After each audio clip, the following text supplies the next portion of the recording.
got somebody.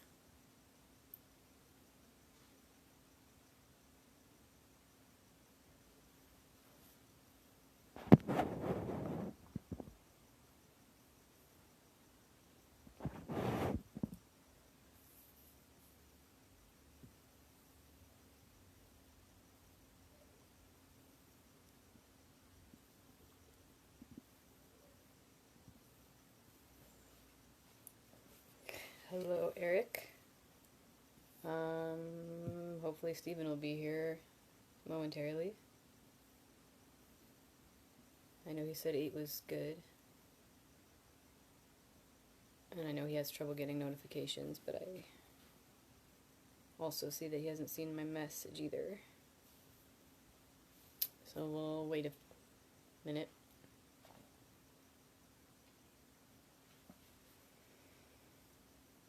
I think at the end of this I want like a list of all of these words that you use.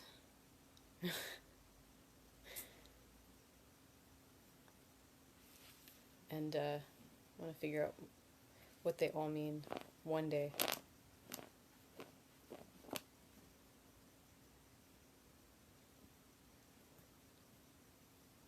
Got a second viewer, and there's Steven. Cool. Okay, so we left off. He had just done some cool things in the what's it called? Anchors, the bar that he plays in. And now we're on chapter 7, admissions. The next morning I splashed some water on my face and trudged downstairs. The tap room of Anchors was just starting to fill with people looking for an early lunch, and a few particularly disconsolate students were getting an early start on the day's drinking. Still bleary from lack of sleep, I settled into my usual corner table and began to fret about my upcoming interview.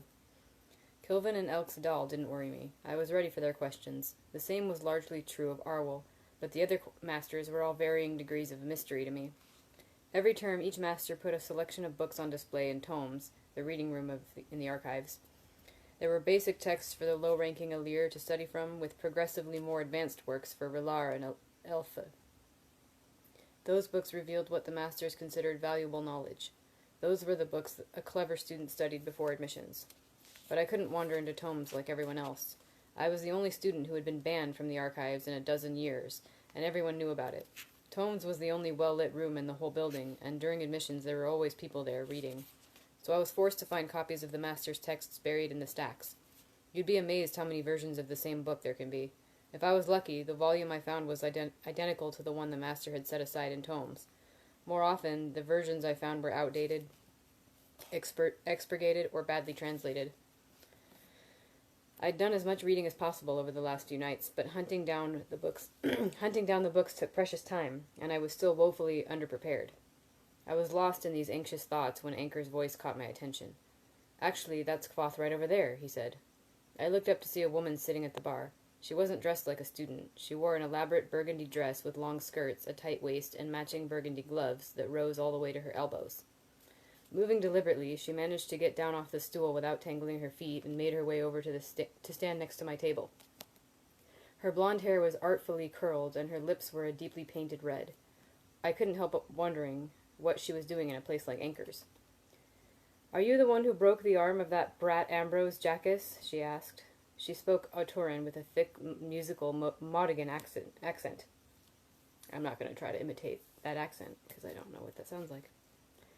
While it made her a little difficult to understand, I'd be lying if I said I didn't find it attractive.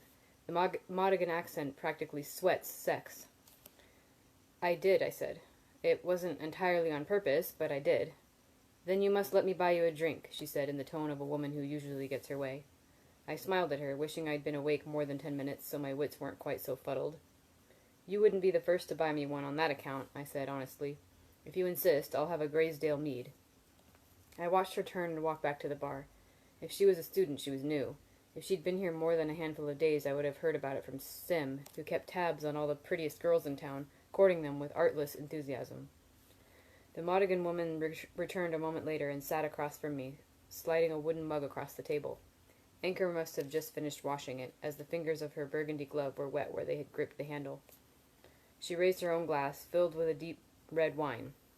"To Ambrose Jackus," she said with sudden fierceness, May he fall into a well and die. I picked up the mug and took a drink, wondering if there was a woman within 50 miles of the university Ambrose hadn't treated badly. I wiped my hand discreetly on my pants. The woman took a deep deep drink of her wine and set her glass down hard. Her pupils were huge. Early as it was, she must have already been doing a fair piece of drinking. I could suddenly smell nutmeg and plum. I sniffed at my mug, then looked at the tabletop, thinking someone might have spilled a drink, but there was nothing. The woman across from me suddenly burst into tears. This was no gentle weeping either. It was like someone had turned up a spigot. She looked down at her gloved hands and shook her head. She peeled off the wet one, looked at me, and sobbed out a dozen words of Modigan. "I'm sorry," she said helplessly. "I don't speak—" But she was already pushing herself up and away from the table. Wiping at her face, she ran for the door. Anchor stared at me from behind the bar, as did everyone else in the room. "That was not my fault," I said, pointing at the door. "She went crazy on her own." I would have followed her and tried to unravel it all, but she was already outside, and my admissions interview was less than an hour away. Besides, if I tried to help every woman Ambrose had ever traumatized, I wouldn't have time left for eating or sleeping. On the upside, the bizarre encounter seemed to have cleared my head, and I no longer felt gritty and thick with lack of sleep. I decided I might as well take advantage of it and get admissions out of the way. Sooner begun is sooner done, as my father used to say. I have no idea what the Modigan accent is like, but I think it's it's from a foreign language. Not just like another dialect of English or whatever. On my way to Hollow's, I stopped to buy a golden brown meat pie from a vendor's cart. I knew I'd need every penny for this term's tuition, but the price of a decent meal wasn't going to make much difference one way or the other. It was hot and solid, full of chicken and carrot and sage. I ate it while I walked, reveling in the small freedom of buying something according to my taste rather than making do with whatever Anchor happened to have at hand. As I finished the last bit of crust, I smelled honeyed almonds. I bought a large scoop in a clever pouch made from a dried corn husk. It cost me 4 drabs, but I hadn't had honeyed almonds in years, and some sugar in my blood wouldn't hurt when I was answering questions. The line for admissions wound through the courtyard, not abnormally long, but irritating nonetheless. I saw a familiar face from the fishery and went to stand next to a young green-eyed woman who was waiting to queue up as well. You're right, Scottish is a different language, that's true. "Hello there," I said. "You're Amelia, aren't you?" She gave me a nervous smile and a nod. "I'm Quoth," I said, making a tiny bow. "I know who you are," she said. "I've seen you in the artificery." "You should call it the fishery," I said. I held out the pouch. "Would you like a honey almond?" Amelia shook her head. "They're really good," I said, joggling them enticingly in the corn husk pouch. She reached out hesitantly and took one. "Is this the line for noon?" I said, gesturing. She shook her head. "We've got another couple minutes before we can even line up." "It's ridiculous that they make us stand around like this," I said, "like sheep in a paddock. This entire process is a waste of everyone's time, and insulting to boot." I saw a flicker of anxiety cross Amelia's face. "What?" I asked her. "It's just that you're talking a little loudly," she said, looking around. "I'm just not afraid to say what everybody else is thinking," I said. "The whole admissions process is flawed to the point of blinding idiocy. Master Kilvin knows what I'm capable of. So does Alxadal. Brandier doesn't know me from a hole in the ground. Why should he get an equal say in my tuition?" Amelia shrugged, not meeting my eye. I bit into another almond and quickly spit it onto the cobblestones. Fit. Okay, I was making sure this was like a sound and not a name. Fair. I held them out to her. "Do these taste like plums to you?" She gave me a vaguely disgusted look, then her eyes focused on something behind me. I turned to see Ambrose moving through the courtyard toward us. He cut a fine figure, as he always did, dressed in clean white linen, velvet, and brocade. He wore a hat with a tall white plume, and the sight of it made me unreasonably angry.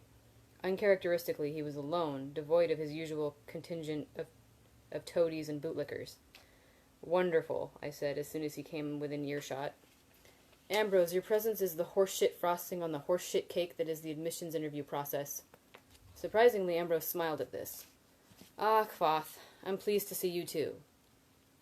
"I met one of your previous lady-loves today," I said.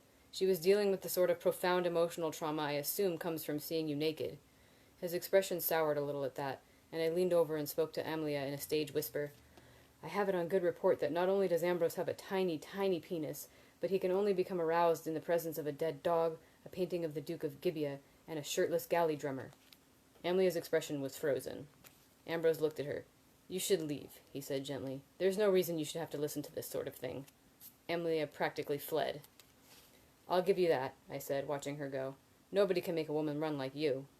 I tipped an imaginary hat. You could give lessons. You could teach a class. Ambrose just stood, nodding contentedly and watching me in an oddly proprietary way. The hat makes you look like you fancy young boys, I added, and I've a mind to slap it right off your head if you don't piss off.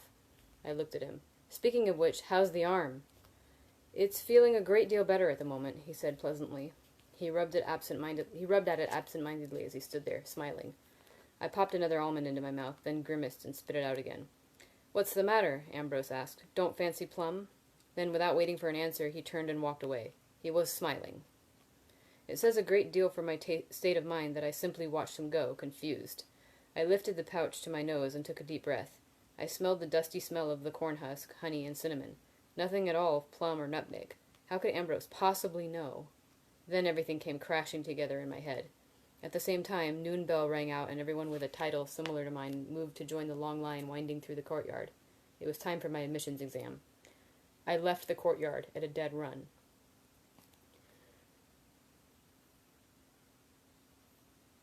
I have not heard the story about what happened to Scottish Wikipedia, but I really want to now. Definitely tell me about that after this, or whenever there's time. I pounded frantically on the door, out of breath from running up to the third floor of Mews. Simmon, I shouted. Open this door and talk to me. Along the hallway, doors opened and students peered out at the commotion. One of the heads peering out was Simmons, his sandy hair in disarray. Kvoth, he said. What are you doing? That's not even my door. Excuse me. I walked over, pushed him inside his room, and closed the door behind us. Simmon, Ambrose drugged me. I think there's something not right in my head, but I can't tell what it is. Simmon grinned. I've thought that He trailed off, his expression turning incredulous. What are you doing? Don't spit on my floor. I have a strange taste in my mouth, I explained. I don't care, he said, angry and confused. What's wrong with you? Were you born in a barn? I struck him hard across the face with the flat of my hand, sending him staggering up against the wall. I was born in a barn, actually, I said grimly. Is there something wrong with that? Sim stood with one hand braced against the wall, the other against the reddening skin of his cheek, his expression pure astonishment. What in God's name is wrong with you? Nothing's wrong with me, I said, but you'd do well to watch your tone. I like you well enough, but just because I don't have a set of rich parents doesn't mean you're the one whit better than me. I frowned and spit again. God, that's foul. I hate nutmeg. I have ever since I was a child. A sudden realization washed over Sim's face. The taste in your mouth, he said. Is it like plums and spice? I nodded. It's disgusting. God's gray ashes, Sim said, his voice hushed in grim earnest. Okay, you're right. You've been drugged. I know what it is. He trailed off as I turned around and started to open the door. What are you doing? I'm going to go kill Ambrose, I said, for poisoning me. It's not a poison. He stopped speaking abruptly, then continued in a calm, level voice. Where did you get that knife? I keep it strapped to my leg under my pants, I said, for emergencies. Sim drew a deep breath, then let it out. Could you give me a minute to explain before you go kill Ambrose? I shrugged. Okay. Would you mind sitting down while we talk? He gestured to a chair. I sighed and sat down. Fine, but hurry. I've got admissions soon. Sim nodded calmly and sat on the edge of his bed, facing me. Okay, you know when someone's been drinking and they get it into their head to do something stupid, and you can't talk them out of it even though it's obviously a bad idea? I laughed. Like when you wanted to go talk to that Harper girl outside the Aeolian and threw up on her horse? He nodded. Exactly like that. There's something an alchemist can make that does the same thing, but it's much more extreme. I shook my head. I don't feel drunk in the least. My head is clear as a bell. Sim nodded again. It's not like being drunk, he said. It's just that one piece of it. It won't make you dizzy or tired. It just makes it easier for a person to do something stupid. I thought about it for a moment. I don't think that's it, I said. I don't feel like I want to do anything stupid. There's one way to tell, Sim said. Can you think of anything right now that seems like a bad idea? I thought for a moment, tapping the flat of the knife's blade, idly against the edge of my boot. It would be a bad idea to... I trailed off. I thought for a longer moment. Sim looked at me expectantly. To jump off the roof? My voice curled up at the end, making it a sort of question. Sim was quiet. He kept looking at me. I see the problem, I said slowly. I don't seem to have any behavioral filters. Simmon gave a relieved smile and nodded encouragingly. That's it exactly. All your inhibitions have been sliced off so cleanly you can't even tell they're gone. But everything else is the same. You're steady, articulate, and rational. You're patronizing me, I said, pointing at him with the knife. Don't. He blinked. Fair enough. Can you think of a solution to the problem? Of course. I need some sort of behavioral touchstone. You're going to need to be my compass, because you still have your filters in place. I was thinking the same thing, he said. So you'll trust me? I nodded. Except when it comes to women. You're an idiot with women. I picked up a glass of water from a nearby table and rinsed my mouth out with it, spitting it onto the floor. Sim gave a shaky smile. Fair enough. First, you can't go kill Ambrose. I hesitated. You're sure? I'm sure. In fact, pretty much anything you think to do with that knife is going to be a bad idea. You should give it to me. I shrugged and flipped it over in my palm, handing him the makeshift leather grip.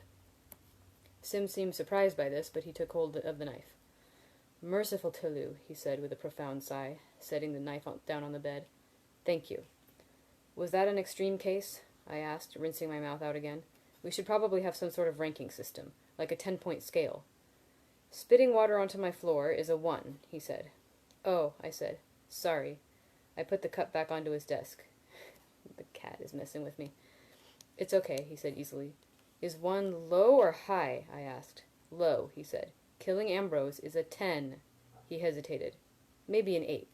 He shifted in his seat. Or a 7. Really, I said. That much? Okay, then. I leaned forward in my seat. You need to give me some tips for admissions. I've got to get back into line before too long. Simmon shook his head firmly. No, that's a really bad idea. 8. Really? Really, he said. It's a delicate social situation. A lot of things could go wrong. But if... Sim let out a sigh, brushing his sandy hair out of his eyes. Am I your touchstone or not? This is going to get tedious if I have to tell you everything 3 times before you listen. I thought about it for a moment. You're right, especially if I'm about to do something potentially dangerous. I looked around. How long is this going to last? No more than 8 hours. He opened his mouth to continue, then closed it. What? I asked. Sim sighed. There might be some side effects. It's lipid-soluble, so it will hang around in your body a bit. You might experience occasional minor relapses brought about by stress, intense emotion, exercise. He gave me an apologetic look. They'd be like little echoes of this. I'll worry about that later, I said. I held out my hand. Give me your admissions tile. You can go through now. I'll take your slot. He spread his hands helplessly. I've already gone, he explained. Telu's tits and teeth, I cursed. Fine, go get Fela. He waved his hands violently in front of himself. No, no, no, no. 10. I laughed. Not for that. She has a slot late on Sendling. You think she'll trade with you? She's already offered. Sim got to his feet. I'll go find her. I'll stay here, I said. Sim gave an enthusiastic nod and looked nervously around the room. It's probably safest if you don't do anything while I'm gone, he said as he opened the door. Just sit on your hands until I get back. Sim was only gone for 5 minutes, which was probably for the best. There was a knock on the door. It's me, Sim's voice came through the wood. Is everything all right in there? You know what's strange? I said to him through the door. I tried to think of something funny I could do while you were gone, but I couldn't. I looked around at the room. I think that means humor is rooted in social transgression. I can't transgress because I can't figure out what would be socially unacceptable. Everything seems the same to me. You might have a point, he said, then asked, Did you do something anyway? No, I said. I decided to be good. Did you find Fela? I did. She's here. But before we come in, you have to promise not to do anything without asking me first. Fair? I laughed. Fair enough. Just don't make me do stupid things in front of her. I promise, Sim said. Why don't you sit down, just to be safe? I'm already sitting, I said. Sim opened the door. I could see Fela peering over his shoulder. Hello, Fela, I said. I need to trade slots with you. First, Sim said, you should put your shirt back on. That's about a 2. Sorry, reading this for the first time. Oh, I said. Sorry, I was hot. You could have opened the window. I thought it would be safer if I limited my interactions with external objects, I said. Sim raised an eyebrow. That's actually a really good idea. It just steered you a little wrong in this case. Wow, I heard Fela's voice from the hallway. Is he serious? Absolutely serious, Sim said. Honestly, I don't think it's safe for you to come in. I tugged my shirt on. Dressed, I said. I'll even sit on my hands if it will make you feel better. I did just that, tucking them under my legs. Sim let Fela inside, then closed the door behind her.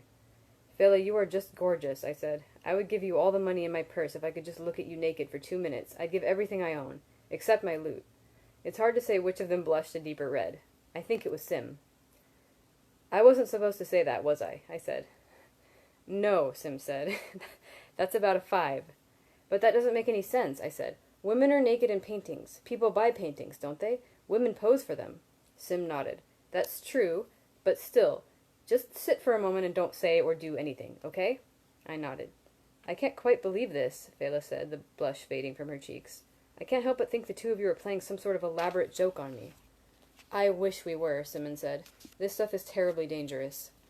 How can he remember naked paintings and not remember you're supposed to keep your shirt on in public? She asked Sim, her eyes never leaving me.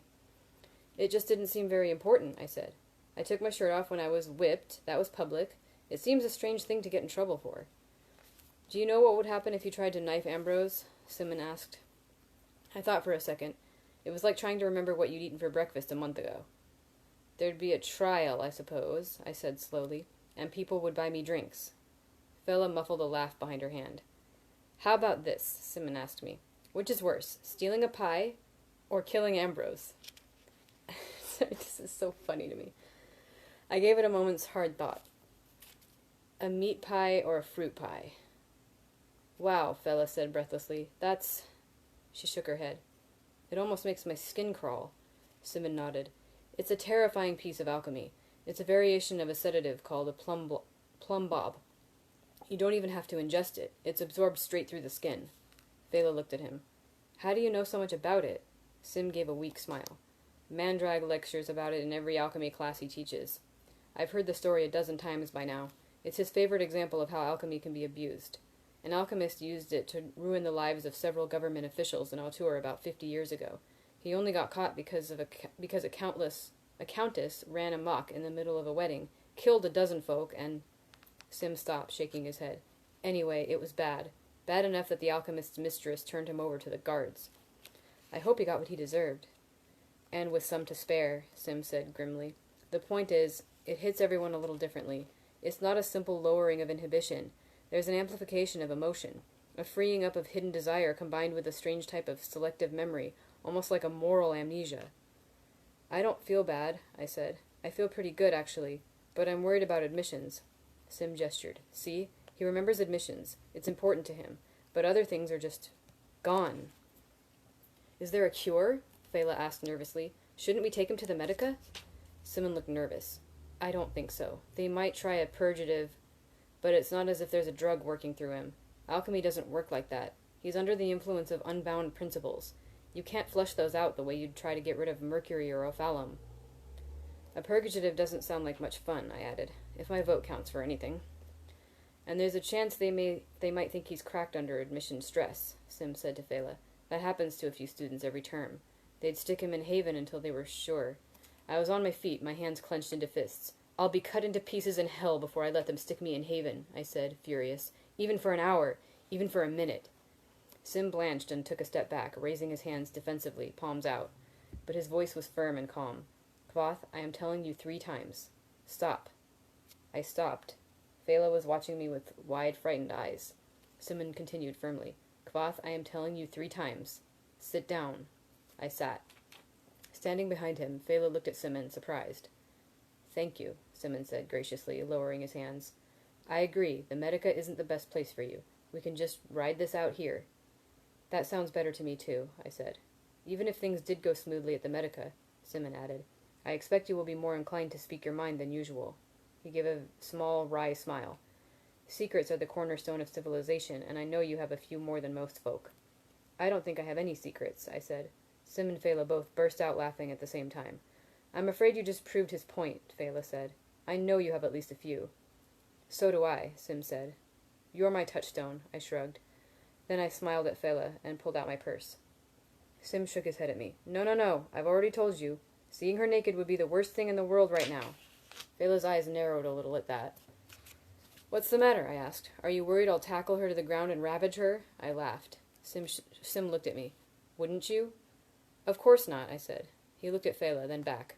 Can you say why? He asked curiously. I thought about it. It's because... I trailed off, then shook my head. I just can't. I know I can't eat a stone or walk through a wall. It's like that. I concentrated on it for a second and began to get dizzy. I put one hand over my eyes and tried to ignore the sudden vertigo.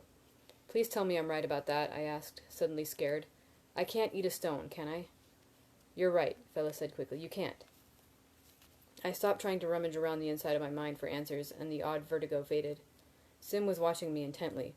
I wish I knew what that signified, he said. I have a fair idea, Fella murmured softly. I drew the ivory admissions tile out of my purse. I was just looking to trade, I said, unless you are willing to let me see you naked. I hefted the purse with my other hand and met Fella's eye. Sim says it's wrong, but he's an idiot with women.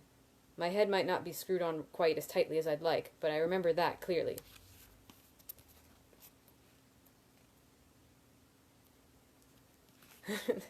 I like this pi number theory. It was 4 hours before my inhibitions began to filter back, and 2 more before they were firmly in place. Simmon spent the entire day with me, patient as a priest, explaining that no, I shouldn't go buy us a bottle of brand. No, I shouldn't go kick the dog that was barking across the street. No, I shouldn't go to Imre and look for Denna. No. 3 times no. By the time the sun went down, I was back to my regular semi-moral self. Simmon quizzed me extensively before walking me back to my room at Anchor's, where he made me swear on my mother's milk that I wouldn't leave my room until morning. I swore. But all was not right with me. My emotions were still running hot, flaring up at every little thing. Worse, my memory hadn't simply returned to normal. It was back with a vivid and uncontrollable enthusiasm. It hadn't been that bad when I was with Simmon. His presence was a pleasant distraction. But alone in my small garret room in Anchor's, I was at the mercy of my memory. It was as if my mind was determined to unpack and examine every sharp and painful thing I had ever seen.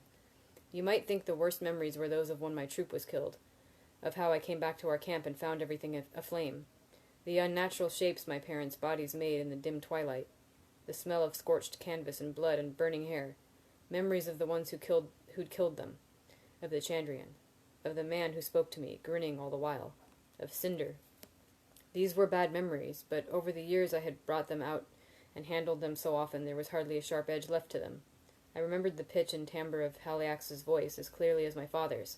I could easily bring to mind the face of Cinder, his perfect smiling teeth, his white curling hair, his eyes black as beads of ink, his voice full of winter's chill, saying, "Someone's parents have been singing entirely the wrong sorts of songs." You would think these would be the worst memories, but you would be wrong. No, the worst memories were those of my young life, the slow roll and bump of riding in the wagon, my father holding the reins loosely, his strong hands on my shoulders, showing me how to stand on the stage so my body said, proud or sad or shy, his fingers adjusting mine on the strings of his lute, my mother brushing my hair, the feel of her arms around me, the perfect way my head fit into the curve of her neck, how I would sit, curled in her lap next to the fire at night, drowsy and happy and safe. These were the worst memories, precious and perfect, sharp as a mouthful of broken glass. I lay in bed, clenched into a trembling knot, unable to sleep, unable to turn my mind to other things, unable to stop myself from remembering, again and again and again.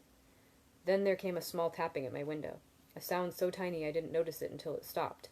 Then I heard the window ease open behind me. "Kvath?" Ari said softly.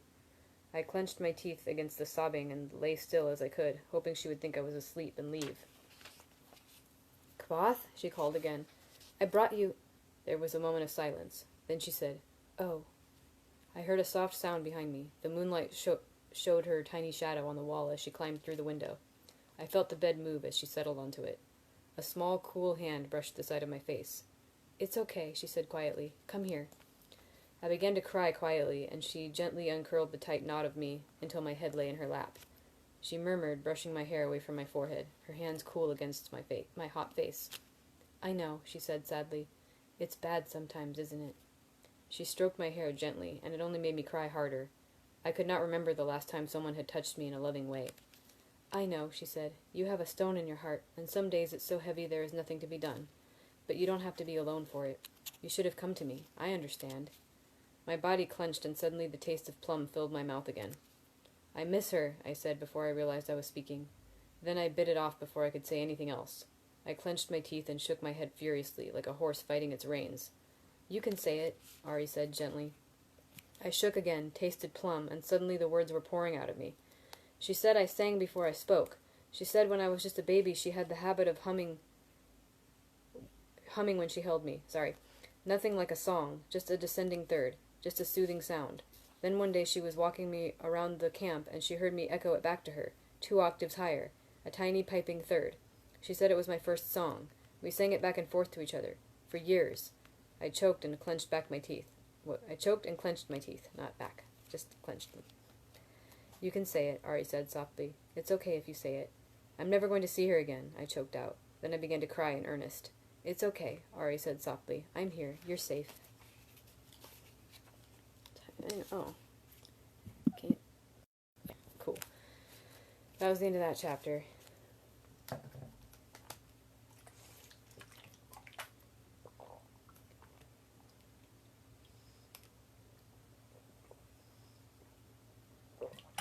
Okay. Chapter 8. Questions. The next few days were neither pleasant nor productive. Phila's admissions slot was at the very end of the span, so I attempted to put the extra time to good use. Yeah? What's up? I tried to do some piecework in the fishery, but quickly returned to my room when I broke down crying halfway through inscribing a heat funnel. Not only couldn't I maintain the proper alar, but the last thing I needed was for people to think I'd cracked under the stress of admissions. Later that night, when I tried to crawl through the narrow tunnel into the archives, the taste of plum flooded my mouth, and I was filled with a mindless fear of the dark, confining space. Luckily, I'd only gone a dozen feet, but even so, I almost gave myself a concussion struggling backward out of the tunnel, and my palms were scraped raw from my panic scrabbling against the stone. So I spent the next 2 days pretending I was sick and keeping to my tiny room. I played my lute, slept fitfully, and thought dark thoughts of Ambrose. Anchor was cleaning up when I came downstairs. Feeling better? He asked.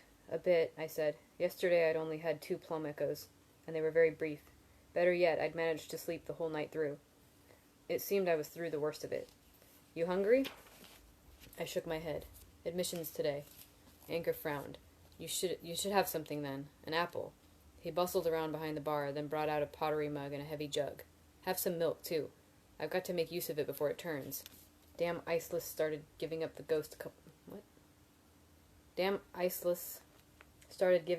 couple days ago. I don't know what that means. 3 talents solid, that thing cost me. Okay, let's try that sentence again, too. 3 talents solid, that thing cost me. I knew I shouldn't have wasted money on it with ice so cheap around here. I leaned over the bar and peered at the long wooden box tucked away among the mugs and bottles. I could take a look at it for you, I offered. Anchor raised an eyebrow. Can you do something with it? I can look, I said. Could be something simple I could fix. Anchor shrugged. You can't break it more than it's already broken. He wiped his hands on his apron and motioned me behind the bar. I'll do you a couple eggs while you're having your look. I should use those up, too. He opened the long box, took out a handful of eggs, then walked back into the kitchen.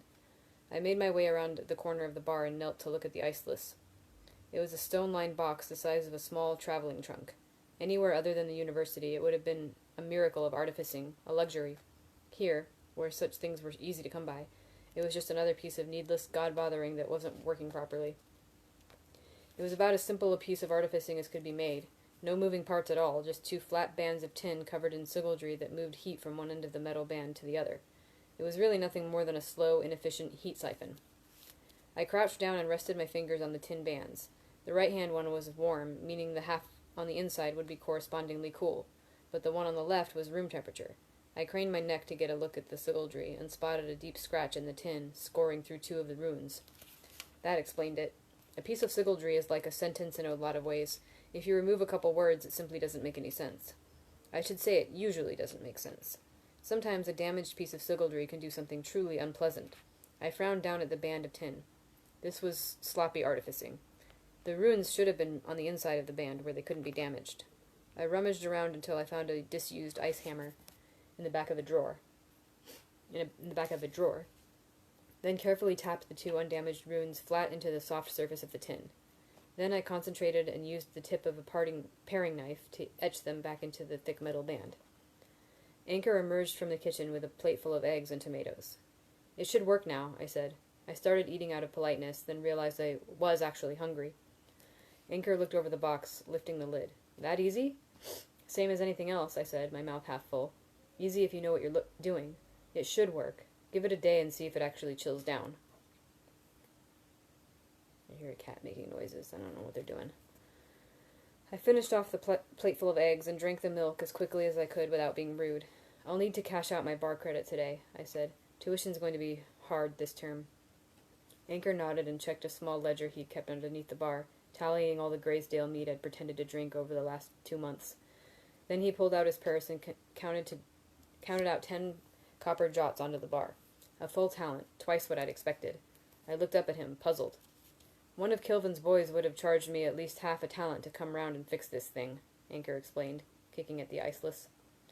I can't be sure. He waved me into silence. If it isn't fixed, I'll take it out of your wages over the next month, he said. Or I'll use it as leverage to get you to start playing reaving night, too. He grinned. I consider it an investment. I gathered the money into my purse. 4 talents. I was heading toward the fishery to see if my lamps had finally sold when I caught a glimpse of a familiar face crossing the courtyard wearing dark master's robes. Master Elodin, I called as I saw him approaching a side door to the master's hall. It was one of the few buildings I hadn't spent much time in, and as it contained little more than living quarters for the masters, the resident gillers, and guest rooms for visiting arcanists. He turned at the sound of his name. Then, seeing me jogging toward him, he rolled his eyes and turned back to the door. Master Elodin, I said, breathing a little hard. Might I ask you a quick question? Statistically speaking, it's pretty likely, he said, unlocking the door with a bright brass key. May I ask you a question, then? I doubt any power known to man could stop you. He swung open the door and headed inside. I hadn't been invited, but I slipped inside after him. Elodin was difficult to track down, and I worried if I didn't take this chance I might not see him again for another span of days. I followed him through a narrow stone hallway. I'd heard a rumor you were gathering a group of students to study naming, I said cautiously. That's not a question, Elodin said as he headed up a long, narrow flight of stairs. I fought back the urge to snap at him and took a deep breath instead. Is it true you're teaching such a class? Yes. Were you planning on including me? Elodin stopped and turned to face me on the stairway. He looked out of place in his dark master's robe. His hair was tousled and his face was too young, almost boyish. He stared at me for a long minute. He looked me up and down as if I were a horse he were thinking of betting on, or a side of beef he was considering selling by the pound. But that was nothing compared to when he met my eyes. For a heartbeat, it was simply unsettling. Then it almost felt like the light on the stairway grew dim, or that I was suddenly being thrust deep under water and the pressure was keeping me from drawing a full breath. Damn you, half-wit, I heard a familiar voice that seemed to be coming from a long way off. If you're going catatonic again, have the decency to do it in Haven and save us the trouble of carting your foam-flecked carcass back there. Barring that, get to one side. Elodin looked away from me, and suddenly everything was bright and clear again. I fought to keep from gasping in a lungful of air. Master Hem stomped down the stairs, shouldering Elodin roughly to one side. When he saw me, he snorted. Of course, the quarter-wit is here too. Might I recommend a book for your perusal? It is a lovely piece of reading entitled Hallways, Their Form and Function, a primer for the mentally deficient. He glowered at me, and when I didn't immediately jump aside, he gave me an unpleasant smile. Ah, but you're still banned from the archives, aren't you? Should I arrange to present the salient information in a form more suited to your kind? Perhaps a mummer's play or some manner of puppet show? I stepped to one side, and Hem stormed by, muttering to himself. Elodin stared daggers into the other master's broad back. Only after Hem turned the corner did Elodin's attention settle back on me. He sighed. Perhaps it would be better if you pursued your other studies, Relarquoth. Dahl has a fondness for you, as does Kilvin. You seem to be progressing well with them. But, sir, I said, trying to keep the dismay out of my voice, you're the one who sponsored my promotion to Relar. He turned and began climbing the stairs again. Then you should value my sage advice, shouldn't you? But if you're teaching other students, why not me? Because you are too eager to be properly patient, he said flippantly. You're too proud to listen properly, and you're too clever by half. That's the worst of it. Some masters prefer clever students, I muttered as we emerged into a wide hallway. Yes, Elodin said.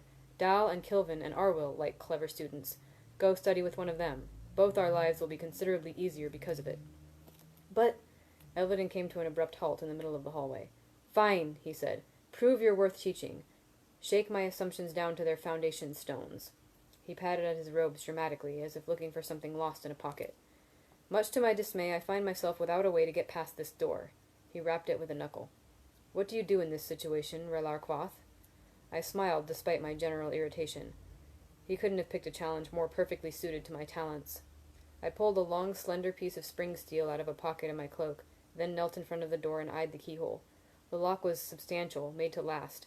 But while large, heavy locks look impressive, they're actually easier to circumvent if they're well maintained. This one was. It took me the space of 3 slow breaths to trip it with a satisfying k-tick. I stood up, brushed off my knees, and swung the door inward with a flourish. For his part, Elodin did seem somewhat impressed. His eyebrows went up as the door swung open. Clever, he said as he walked inside. I followed on his heels. I'd never really wondered what Elodin's rooms were like, but if I guessed, it wouldn't have been anything resembling this. They were huge and lavish, with high ceilings and thick rugs. Old wood paneled the walls, and tall windows let in the early morning light. There were oil paintings and massive pieces of ancient wooden furniture. It was bizarrely ordinary. Elodin moved quickly through the entryway, through a tasteful sitting room, then into the bedroom. Call it a bed-chamber, rather. It was huge, with a 4-post bed big as a boat. Elodin threw open a wardrobe and started removing several long, dark robes similar to the one he was wearing. Here, Elodin shoved robes into my arms until I couldn't hold any more. Some were everyday cotton, but others were fine linen or rich, soft velvet. He laid another 6 robes over his own arm and carried them back to the sitting room. We passed old bookshelves lined with hundreds of books and a huge polished desk. One wall was taken up with a large stone fireplace big enough to roast a pig, though there was currently only a small fire smoldering there, keeping away the early autumn chill. Elodin lifted a crystal decanter off a table and went to stand in front of the fireplace. He dumped the robes he was carrying into my arms so I could barely see over the top of them. Delicately lifting the top of the decanter, he sipped at the contents and raised an eyebrow appreciatively, holding it up to the light. I decided to try again. Master Elodin, why don't you want to teach me naming? That's the wrong question, he said, and upended the decanter onto smoldering coals in the fireplace. As the flames licked up hungrily, he took his armload of robes back and fed a velvet one slowly into the fire. It caught quickly, and when it was blazing away, he fed the others onto the fire in quick succession. The result was a great smoldering pile of cloth that sent thick smoke billowing up the chimney. Try again. I couldn't help but ask the obvious. Why are you burning your clothes? Nope, not even close to the right question, he said as he took more robes out of my arms and piled them into the fireplace. Then Elodin grabbed the handle for the flue. That was smooth. My cat. Then Elodin grabbed the handle for the flue and pulled it closed with a metallic clank. Great clouds of smoke began to pour into the room. Elodin coughed a bit, then stepped back and looked around in a vaguely satisfied way. I suddenly realized what was going on. Oh God, I said. Whose rooms are these? Elodin gave a satisfied nod. Very good. I would also have accepted, why don't you have a key for this room? Or, what are we doing in here? He looked down at me, his eyes serious. Doors are locked for a reason. People who don't have keys are supposed to stay out for a reason. He nudged the heap of smoldering cloth with one foot, as if reassuring himself it would stay in the fireplace. You know you're clever. That's your weakness. You assume you know what you're getting into, but you don't. Elodin turned to look at me, his dark eyes serious. You think you can trust me to teach you, he said. You think I will keep you safe. But that is the worst sort of foolishness. Whose rooms are these? I repeated numbly. He showed me all his teeth in a sudden grin. Master Hem's. Why are you burning all of Hem's clothes? I asked, trying to ignore the fact that the room was rapidly filling with bitter smoke. Elodin looked at me as if I were an idiot. Because I hate him. He picked up the crystal decanter from the mantel and threw it violently against the back of the fireplace, where it shattered.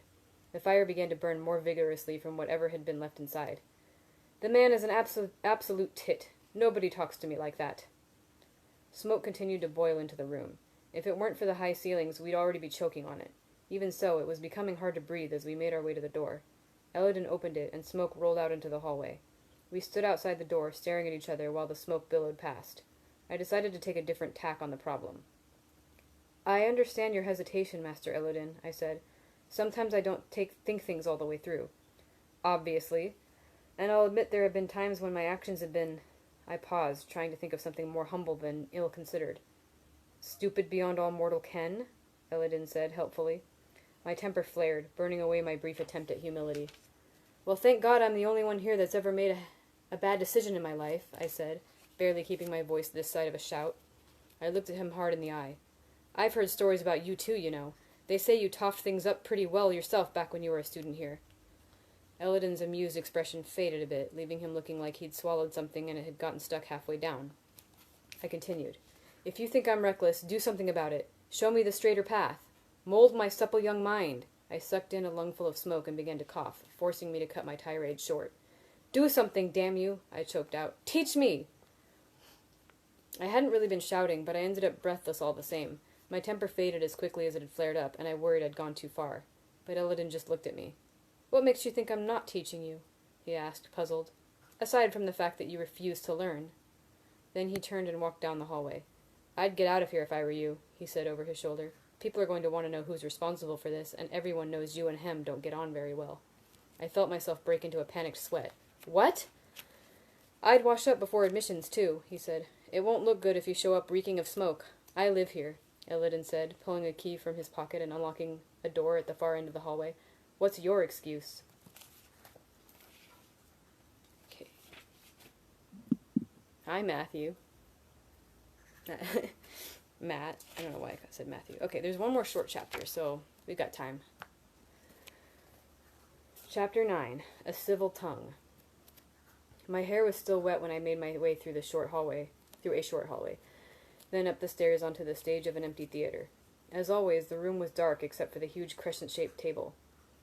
I moved to the edge of the light and waited politely. Elodin is amazing. I love that character, yes. The Chancellor motioned me forward, and I walked to the center of the table, reaching up to hand him my tile.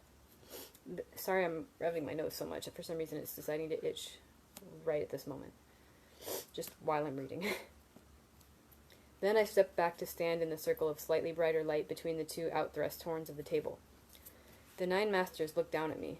I'd like to say they looked dramatic, like ravens on a fence or something like that, but while they were all wearing their formal robes, they were too mismatched to look like a collection of anything. What's more, I could see the marks of wariness on them. Only then did it occur to me that as much as the students hated admissions, it was probably no walk in the garden for the masters either. "Kvoth, Arledin's son," the Chancellor said formally. "Relar." He made a gesture to the far right-hand horn of the table. "Master Physiker?" Arwell peered down at me, his face grandfatherly behind his round spectacles. "What are the medicinal properties of Menka?" he asked. "Powerful anesthetic," I said. "Powerful catatoniate. Potential purgative." Purgative? I don't know how to say that. I hesitated. "It has a whole sackful of complicating secondaries, too. Should I list them all?" Arwell shook his head. "A patient comes into the Medica complaining of pains in their joints and difficulty breathing. Their mouth is dry, and they claim to have a sweet taste in their mouth. They complain of chills, but they are actually sweaty and feverish. What is your diagnosis?" I drew a breath, then hesitated. "I don't make diagnoses in the Medica, Master Arwell. I'd fetch one of your Elfit to do it." He smiled at me, eyes crinkling around the edges. "Correct," he said. "But for the sake of argument, what do you think might be wrong? Is the patient a student?" Arwell raised an eyebrow. "What does that have to do with the price of butter?" "If they work in the fishery, it might be smelter's flu," I said. Arwell cocked an eyebrow at me, and I added, "There's all sorts of heavy metal poisoning you can get in the fishery. It's rare around here because the students are well trained, but anyone working with hot bronze can inhale enough fumes to kill themselves if they aren't properly careful." I saw Kilvin nodding along, and was glad I didn't have to admit the only reason I knew this was that I'd given myself a mild case of it a month ago. Arwell gave a thoughtful humph, then gestured to the other side of the table. "Master arithmetician?" Branger sat on the left-hand point of the table. "Assuming the changer takes 4%, how many pennies can you break from a talent?" He asked the question without looking up from the papers in front of him. "What type of penny, Master Brander?" He looked up, frowning. "We are still in the Commonwealth, if I remember correctly." I juggled the numbers in my head, working from the figures in the books he'd set aside in the archives. They weren't the true exchange rates you would get from a moneylender. They were the official exchange rates governments and financiers used, so they had common ground for lying to each other. "In iron pennies, 350, I said, then added, 1.5. Branger looked down at the papers before I'd even finished speaking. "Your compass reads gold at 220 points, platinum at 112 points, and cobalt at 32 points. Where are you?" I was boggled by the question. Orienting by trifle required detailed maps and painstaking triangulation. It was usually only practiced by sea captains and cartographers, and they used detailed charts to make their calculations. I'd only ever laid eyes on a trifoil compass twice in my life. Either this was a question listed in one of the books Branger had set aside for study, or it was deliberately designed to spike my wheel. Given that Branger and him were friends, I guessed it was the latter. I closed my eyes, brought up a map of the civilized world in my head, and took my best guess. Tarbian, I said. Maybe somewhere in Yil? I opened my eyes. Honestly, I have no idea. Branger made a mark on a piece of paper. Master Namer, he said without looking up. Elodin gave me a wicked, knowing grin, and I was suddenly struck with the fear that he might... Hey! Sorry. Louis! Get over here. Sorry, he was messing with something.